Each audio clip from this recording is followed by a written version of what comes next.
I, 14 male, hit my cousin, 16 female, during an argument, and now most of my family has turned against me.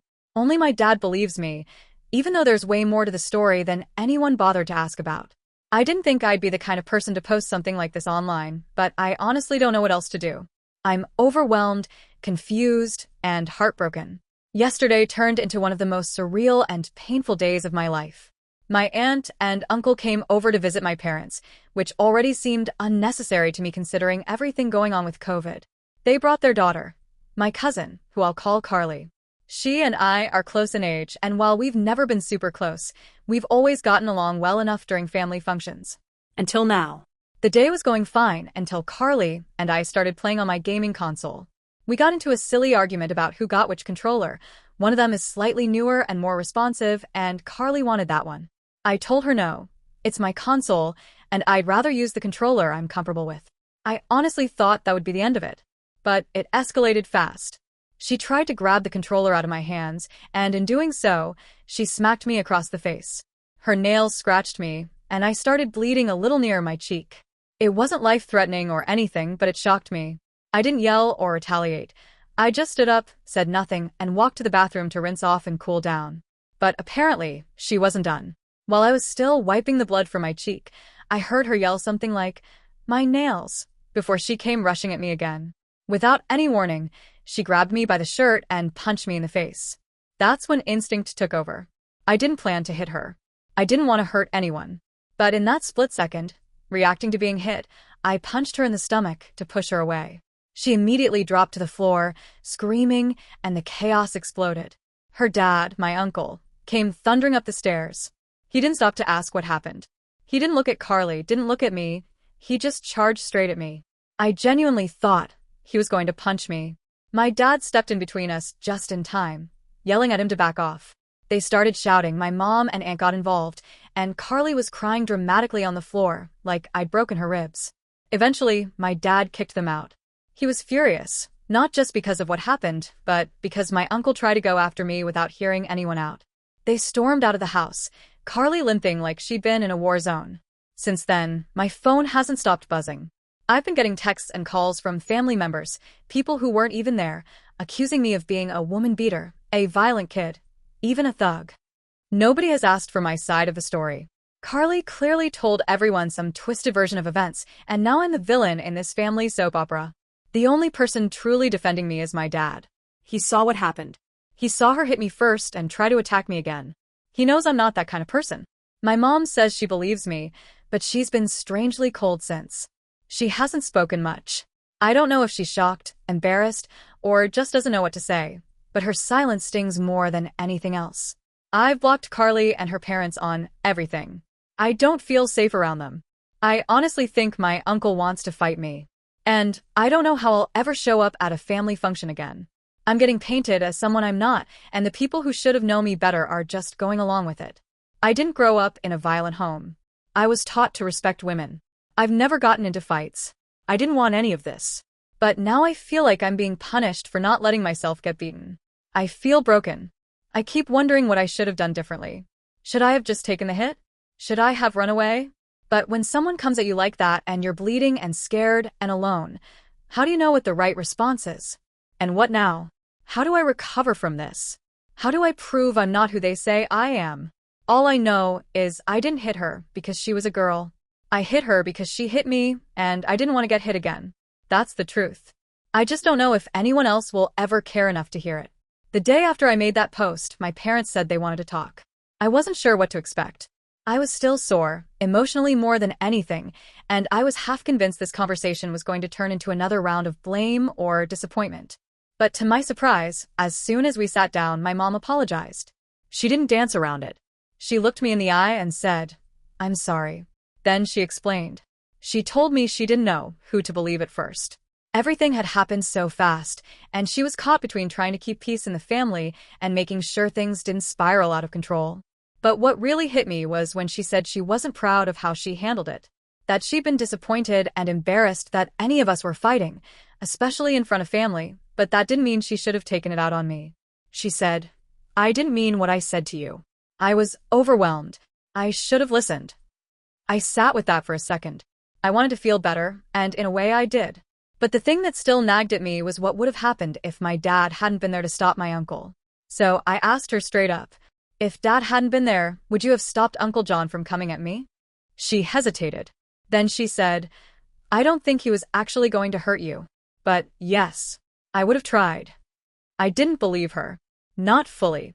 Her whole reaction to the situation, the coldness, the hesitation, none of it gave me the impression she would have stepped in fast enough if my dad hadn't been there.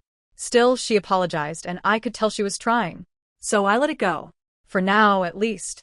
Things with my dad were more straightforward. He said that while me hitting Carly in the stomach wasn't great, what really crossed the line was my uncle putting hands on me. That was where things went from a teenage argument to something unacceptable.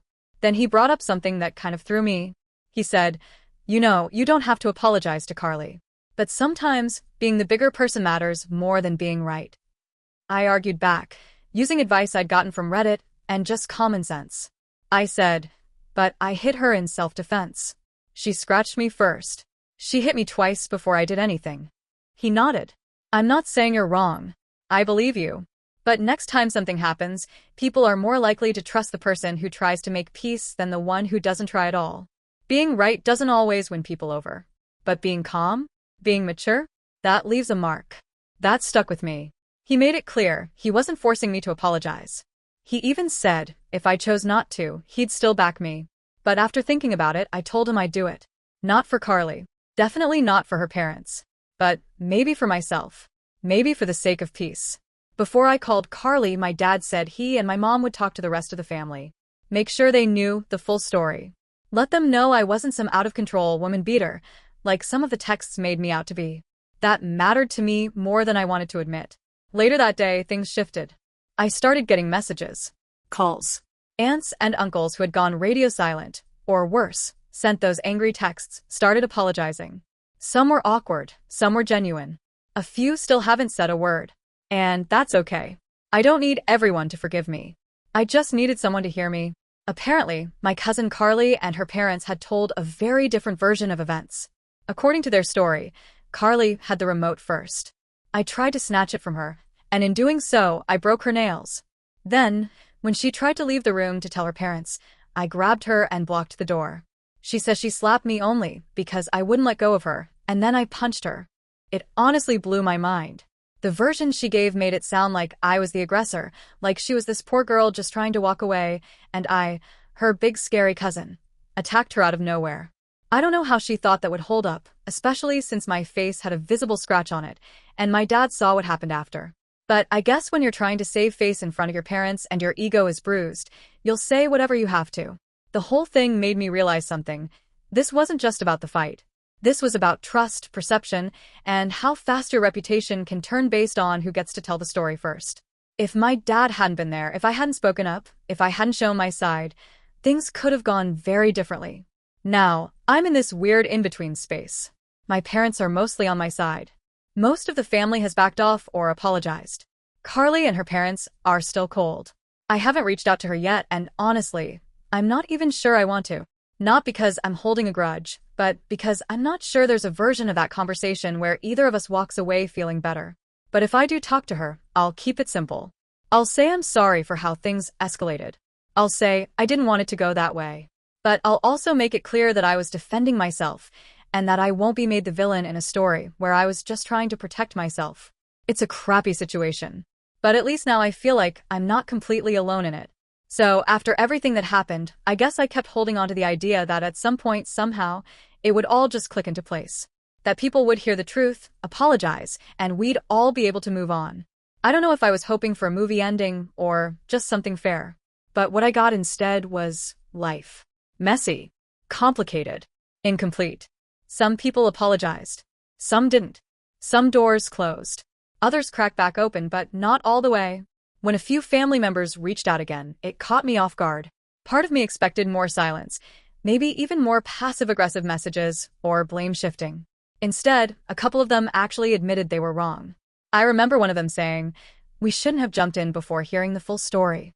I stared at that message for a while, just letting it sink in. Because yeah, they really shouldn't have.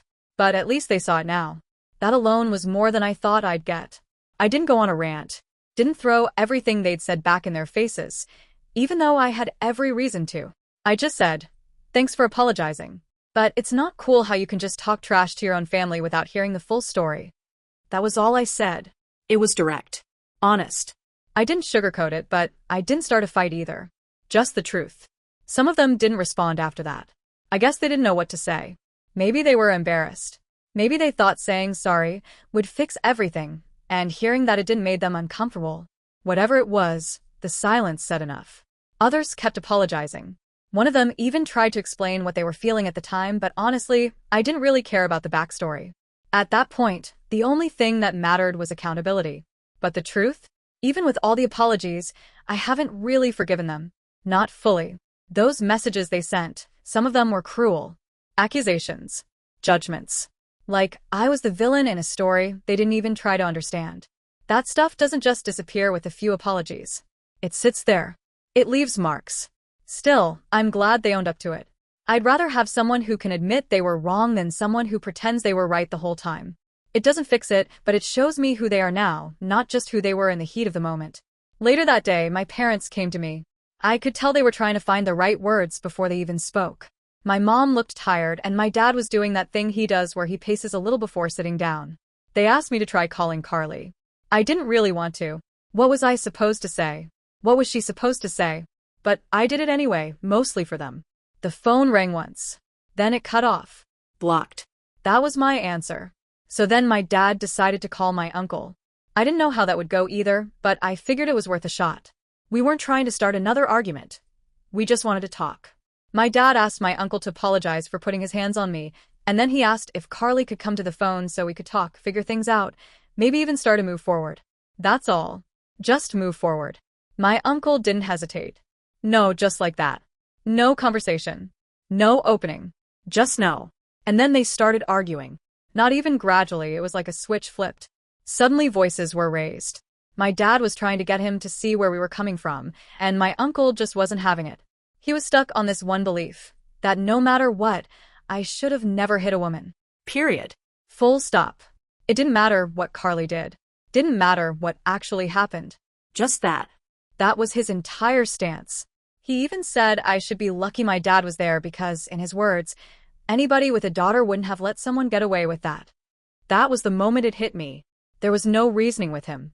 No conversation to be had. He wasn't interested in the truth, just the version that made him feel right. By the time the call ended, everything was clear. I'm no longer welcome in his house, and he's no longer welcome in ours. My mom tried to calm them both down, tried to find some middle ground, but it didn't work. There was no middle ground. My uncle had drawn his line, and honestly, so had I. And just like that, a whole part of my family broke off. After the call, it was quiet. Not just in the room, but inside me. That kind of quiet that comes when something heavy settles in your chest. Not rage. Not sadness. Just quiet. Acceptance, maybe. I had hoped for some sort of resolution. What I got instead was a wall. Now, a few days later, things are starting to settle, not in the way I hoped, but in a way I can live with. The family members who apologized, I'm talking to them again. Carefully. It's not like it was before. There's distance now. A space between us that wasn't there before all this. But I still want to talk to them. I want to believe that some of the things they said to me were out of anger or pressure or misunderstanding. I want to believe that, even if I can't forget it. The ones who didn't apologize? I'm done. No more waiting. No more reaching out. If they couldn't show up when it mattered, if they couldn't be decent when things got tough, then they don't get a seat in my life. I'm not holding space for people who only show up when it's easy. My mom wants me to talk to them. She says they're still her family, and I get that. But she said she wouldn't force me. She knows I've been through enough. My dad, though, he gets it more. He said, "It's your call." And he meant it. And I appreciate that more than he probably knows. Carly? I don't know where she is or what she's doing. Some people were gossiping, saying she might have been pregnant, but she's not. Not that it matters. I'm done with her. I don't care what her excuses are or what story she's telling other people. I gave her the chance to come clean. She chose lies and silence. And now I'm choosing peace. Funny thing is, in the middle of all that chaos, I lost an Xbox controller. Still don't know where it went. One minute it was there, the next gone. And somehow that small loss symbolizes a lot more. Something simple just missing. Like how part of my trust in my family disappeared in all this. You don't think much of it at first, but then you notice its absence every time you go to reach for it. So, yeah, that's where things are. As good as it's gonna get for now anyway. Some people are back in my life. Some are out for good. Some relationships are changed forever. But I'm still standing. I'm still me. Maybe even more sure of who I am than I was before all this. I've learned who I can count on. I've learned who I can't.